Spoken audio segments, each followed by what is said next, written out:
Hello everyone, Dan here from the Next Issue Podcast. On today's video, I'll be doing a review for Wasp #1. This is a new miniseries to celebrate 60 years of the Wasp. So let's take a look at the creative team here. So joined favorite creators Al Ewing, Kasia Nie, colors by Kike Diaz, and letters by Cory, Petit. So yeah, as I mentioned, this is going to be a 4-part miniseries to celebrate the anniversary of the Wasp, kind of like what Al Ewing did with the Ant-Man last year. So in this issue, fashion designer, businesswoman, founding Avenger Janet Van Dyne has worn many hats over the years, but of course her super iconic career. But when an old enemy threatens Janet and her fellow Wasp Nadia, seemingly against his will, the Van Dynes will have to confront the ghost in the shared history to get to the bottom of this mystery. I wonder if they meant that, I don't know if they meant to rhyme there. Well done, Marvel. I quite enjoyed reading that, as I did enjoyed reading this issue. Look, I really like Ewing's writing. I think he just really understands the characters, especially when it comes to like doing a bit of a deconstruction and bringing up the past. He's obviously a very knowledgeable writer when it comes to these characters and their mythos, and also getting to the core of what really makes them what makes them distinct. So let's take a look at some preview art. I'm not very familiar with Nye's work, but I did read Mockingbird and Age of Conan BELIT, where Kasia was the artist as well.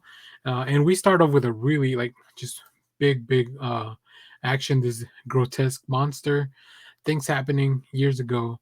I also love the way the pacing is done in this issue. I think Ewing and the art team just really captured the fast-paced life of Janet Van Dyne as an Avenger, and I really enjoy seeing her relationship with Nadia, who is now also a Wasp in her own right.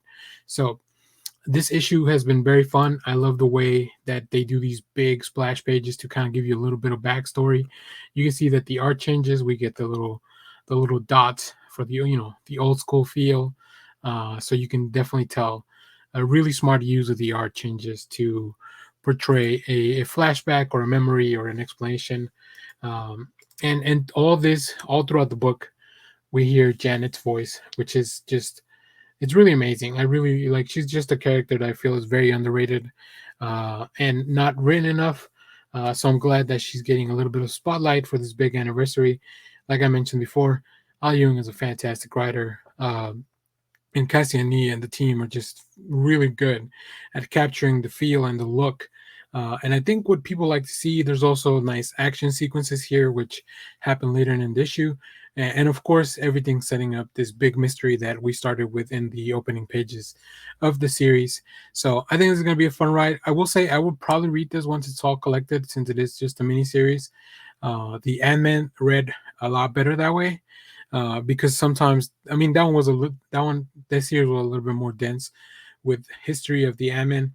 But I hope that Al Ewing takes some of the similar time to explore the history of the Wasp, even though there's not as many people that have done the mantle of the Wasp. There's still a lot, and you'll see that at the end of the video with a really nice celebration cover by Russell Dodderman. So let me know what you thought of this issue down in the comments. And as always, thank you for watching, everyone. Remember to share, like, subscribe, hit the bell so you know when we go live. That is most Saturdays, 10 a.m. Central Standard Time. Stay tuned. We have more comic reviews, trailer reactions, TV recaps, all that fun stuff here on the channel. Thanks for watching, everyone. Bye-bye.